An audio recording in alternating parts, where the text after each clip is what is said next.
It's great to be with all of you here. My name is Constanza Vidal Bustamante. I'm a fellow with the Center for a New American Security. We're a think tank organization in Washington, D.C. So we're essentially a policy research organization. We work independently from government, but government is our main audience as we provide various recommendations across the spectrum of national security policy. So CNAS is not just focused on quantum, as much as I would like. We're broadly focused on foreign policy and national security, and we have different programs that kind of tackle different aspects of this landscape.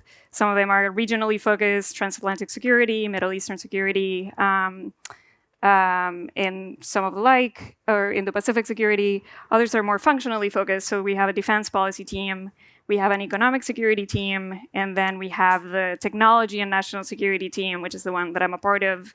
And you can, if you go to our website, you can see kind of this variety of topics that we cover across the center at cnas.org, where you see, a report here at the top on AI and global compute and the intersection with national security.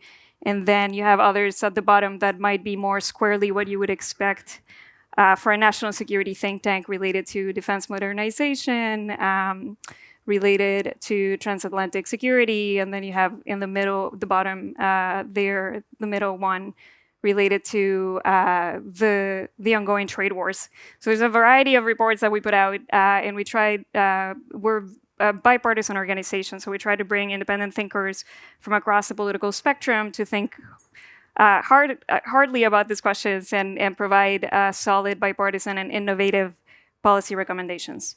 But obviously, we're at a quantum conference, and I'm squarely focused on quantum technology and the intersection with national security. And so I want to point to your attention these reports that we put out in the center recently on quantum. So a colleague of mine put out a report on quantum computing in last year.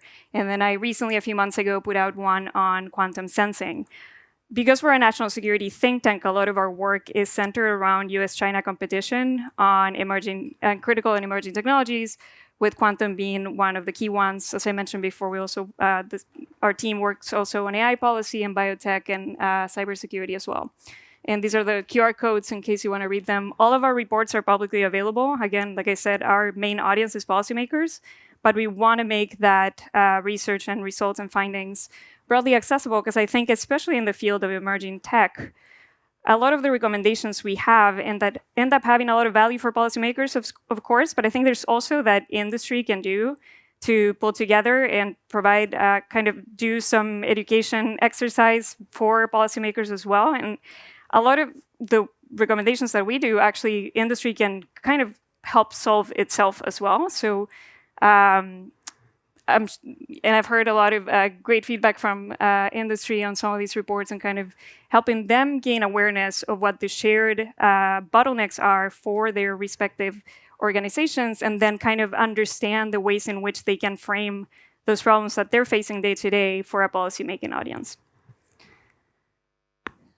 And these are some other publications, I guess you can skip. You can access all of this through the website. But what I wanted to focus on today is this issue of international cooperation, which I argue is a cornerstone of the quantum ecosystem. And I think most of you in the room would agree that quantum has benefited tremendously from international collaboration. And this is not a new thing. I mean, if we go back decades ago, all the research that has been done in quantum, a lot of it has crossed borders. And these are just some data points that I pulled up as part of my research, where you see that 40 to 60% of research publications in quantum that have authors from the United States or from Europe also have co-authors that are from other countries. So that's an incredibly high percentage of the research outputs. Most of these metrics, I should say, are focused on mostly from the United States and EU, given the focus of where we are right now and the background that I bring from the United States. But this also translates to talent flows. There's a lot of talent that moves across these regions. Almost all major US quantum computing firms today have operations. If they're headquartered in the US, they might have operations in Europe and vice versa. And then in all of the quantum computer on-premise quantum computer announcements or procurements that I was able to track, about 60% were made by organizations that were acquiring systems from a country other than their own. So there's a lot of basically cross-pollination and support for technologies that might not be in the country of origin. And beyond kind of the research and innovation side, there's also been a lot of very helpful alignment on the policy level, right? So we've had lots of bilateral statements in the United States. In the past few years, we've had, I believe, 11 statements on quantum, specifically on quantum cooperation between US and close allies and partners. And I am most aware of US bilateral statements, but I know that many countries in Europe have similarly signed agreements with other European countries, but also with countries in Asia and outside. We've seen also the flourishing of multilateral organizations, such as the Quantum Development Group that gathers 13 close allies, like-minded countries across North America, Europe, and Asia. And similarly, there's a kind of a parallel track that is called the Multilateral Quantum Dialogue. And finally, I also point out some security partnerships. Again, from the point of view of the United States, we have the Five Eyes partnership that dates back a long time. We have AUKUS, of course, we have NATO as well. Each of these security partnerships have an emerging technologies component to them. And certainly they have a quantum piece as well. And I think those have been very helpful as well in helping with some rapid prototyping and demonstrations across these trusted partners. And I think in general, I have on the right there kind of some of the very specific ways in which these bilateral, multilateral, and security partnerships have advanced the field of quantum innovation through, export controls and tech security, which might be definitely not something that quantum companies want to be thinking about, but in a geopolitical landscape, it becomes imperative that we're aligning the export controls at least to make it the least painful as possible for companies to navigate a harmonized system rather than having a patchwork approach to those and minimize the pain they have to go through for that. And these groups have facilitated that alignment. And I count that as a huge success to be able to gather, upwards of tens and perhaps close to 20 countries that each have their own systems for export control and be able to bring them into agreement and have that process roll out kind of almost identically in all of these countries. Technology demonstrations, like I said, and I'm highlighting there at the bottom on the right, you see some demonstrations of quantum sensors as part of the Rim of the Pacific exercises across the Five Eyes countries. And we have similar things going on with AUKUS as well. And more broadly, I think these partnerships have enabled the sharing of information for use cases. They have enabled understanding of supply chains and what pieces we can get from different countries, talent exchange, early work on international standards and thinking carefully about what is ready for standardization, or maybe in the case of quantum, what isn't ready for standardization, but ways in which we can start aligning on perhaps more pre-standardization efforts around quantum, which again, could really, really benefit from alignment across countries and could lead to lots of headaches if we're not talking to each other.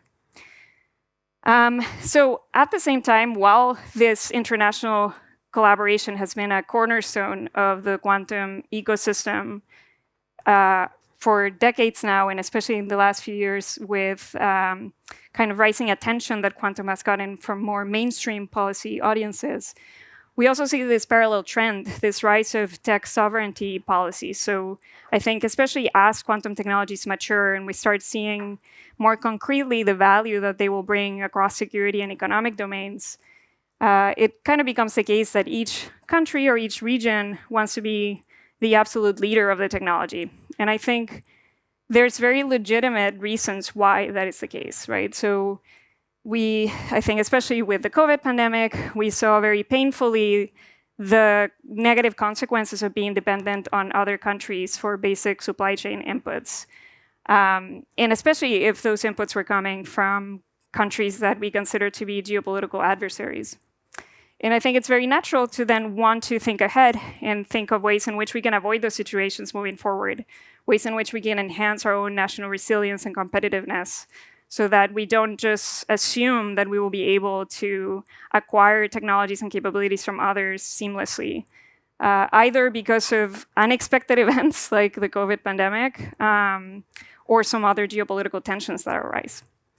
And I think especially at the bottom there, I think, again, as we see these technologies mature, we become very aware that the countries that lead the technologies, lead the development, but also the deployment and applications of the technologies will reap really lasting economic and security benefits. They will be the first to apply them. They will attract the most talent if they're the first to get there. They will attract the investments. And all of these are self-reinforcing traits that kind of entrench that leadership. And so it seems like the stakes are high, right, to be the country or the region that leads the development and deployment. The problem, though, is that we're starting to kind of muddy the waters, and this has been a trend in the past few years across the world, to mix the national security imperatives with economic security ones. And we're now extending beyond the wanting to get there first before geopolitical adversaries, because we don't want, countries that don't share our values to then either abuse our technologies, use them against us, right? And now we're expanding that to even some of our, what have traditionally been our closest allies and partners, or these like-minded countries, as we refer them to. And so you see I pulled up some examples here. I think starting from home, we've obviously seen lots of policy developments around tariffs and other aspects of these trade wars, where these policy choices are definitely having are eroding some of our relationships with our European allies Europe and beyond, right? But including Europe. And then from Europe's point of view, I think we've seen in the last few years as well this need for national sovereignty and strategic sovereignty or autonomy, where many of the quantum, but not only quantum programs related to science and technology have been focused on just supporting that local ecosystem and closing those grants or other sources of support, not making those eligible for performers outside of Europe. So you see these trends that are arising. So again, not just maybe saying no to China and Russia and some of the usual suspects, but now extending that to, again, even the closest allies across the Atlantic. At the same time, I did want to note that even though we have these kind of knee-jerk beliefs around how the US is treating Europe or Europe is treating the US, we do have plenty of examples that kind of point to the contrary, where we still see that the US government remains open to performers in quantum from Europe. The DARPA QBI program was mentioned. That's a huge program that the world is relying on for support for DARPA and understanding, kind of benchmarking the quantum computing roadmaps and which companies actually have a viable path. That program was open to not just US companies, but around the world, and many of the selected ones are not US headquartered. And similarly, we've seen other examples here. I don't need to go over all of them, but we've seen multiple defense and intelligence agencies and some of our national labs purchasing products from companies outside of the United States. And some examples we have as well from Europe in the reverse, where some of these European countries are also acquiring computers from US companies. But in any case, there is that general trend, and there is concern, especially as these countries and regions update their strategies in quantum, right? We talked about Europe releasing their quantum strategy in July just recently, and now moving forward to put that in more specific terms as part of the Quantum Act that will come out next year. The US, with the new administration, is also thinking about revamping their quantum strategy. So there is a concern that maybe those strategies will kind of enhance that trend of sovereignty and fragmentation. And I make the case here that the stakes are pretty high for quantum. So a lot is at risk if we continue fragmentation. There is access to critical supply chain inputs, as we all know, and we've seen across technologies beyond quantum. We risk losing access to the best technology wherever it is as it arises, and the benefits that that brings for learning early from those technologies and building on top of them and iterating over them, building ecosystems around them. Of course, for companies that are selling these products, they risk losing access to those early markets and private capital and continue growing from that, using that to inject that back into their R&D and continue advancing. Early user feedback, talent access, and then related to regulation as well. If we start fragmenting, we have the risk of having different countries deciding different regulations, and then that also slowing down innovation and deployment. And I think, sorry, the main point here is also that not only do we slow innovation and development cycles for ourselves and some of our close allies, but altogether, if we slow each other down, we're also ceding strategic advantage to what are well-known shared geopolitical adversaries.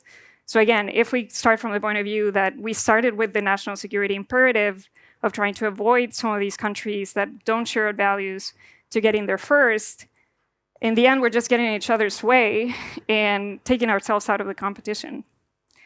So I do want to point out that industry groups have started to become more and more vocal about these concerns.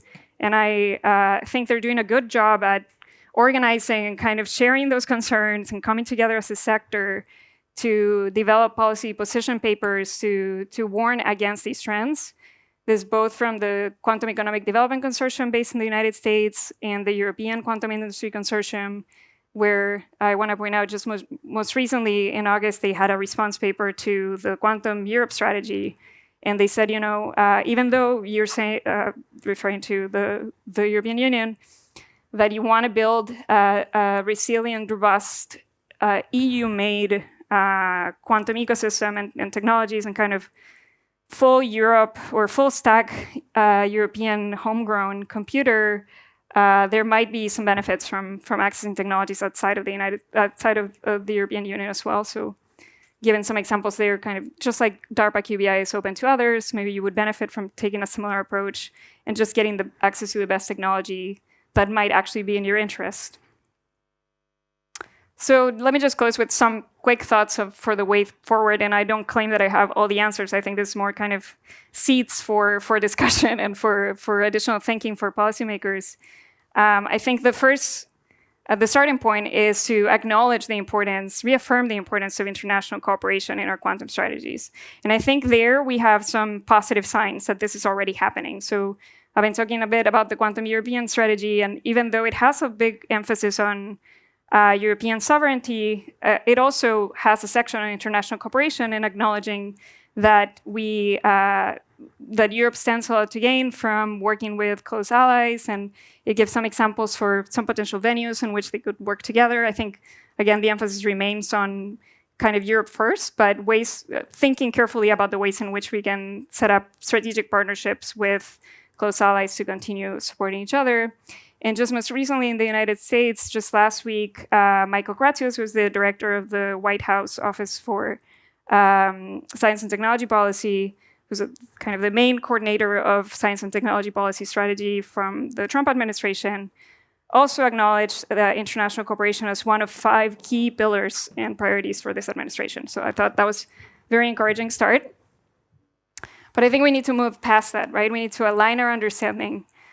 I think, like I said before, we've confounded some of the drives for why we want to be a leader in quantum technology. And I think we need to go back to spelling those out and coming to an understanding from what are these motivations that we each have in ways in which we can benefit from coordination, from a clear understanding of what the geopolitical threats are, and the impacts that fragmentation will have on our ecosystems. I think that's still too diffuse. We talk about these things in abstract terms, but we don't always come to agreement on what exactly do we mean by being sovereign, and what are the threats that we're not willing to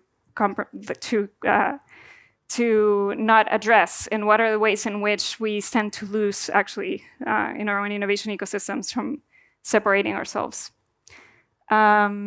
And then finally, I think there's a lot of work to be done in spelling out, being very forthcoming with each other. What are the concerns we still have from working together? Do we have concerns about the ways in which the United States or Europe is handling IP frameworks, or the ways in which maybe talent is flowing in one direction rather than being a bidirectional process, ways in which we feel like we're not respecting reciprocal access to markets? I think all these things are kind of grudges that are growing that we need to address, be very clear about, and try to find ways forward so we can kind of remove those obstacles that we might point to say, well, we don't want to work together with this agency in that country because they do this thing about our IP or some other. And I think if we spell those out and we still at least have clarity on what the problems are, we can then move forward toward a solution. And obviously, we want concrete activity as well. We don't want to stop at frameworks. We want to make sure that we're actually setting up some partnerships to work together. And I think I put here some examples in which this could go forward, just from recent examples that we've seen, I think, from the US side, from this administration, to see what we could expect moving forward. So again, just last week, we had the US-UK technology prosperity deal announced.